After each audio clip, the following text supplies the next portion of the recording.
قصيدة رفيقة الغار. يا رفيقتي بالغار ساعة،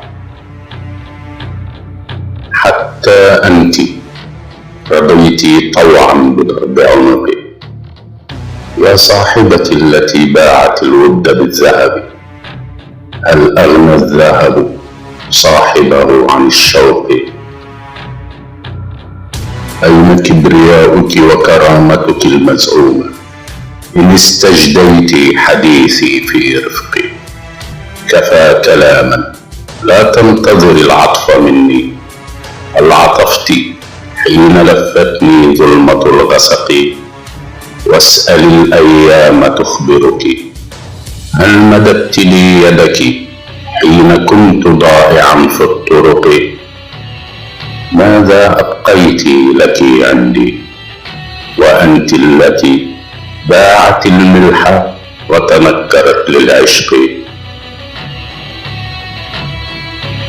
ما كنت دما لك يوما، إنما غريب سهل القطع من السياق والنسق. أخبريني رجاء فيما يفيد الكلام ثانية، إذا كانت الذكرى تعاني من الغرق. نعم سامحتك لكني لا أغفر. لست إلها حليما بلا نزق.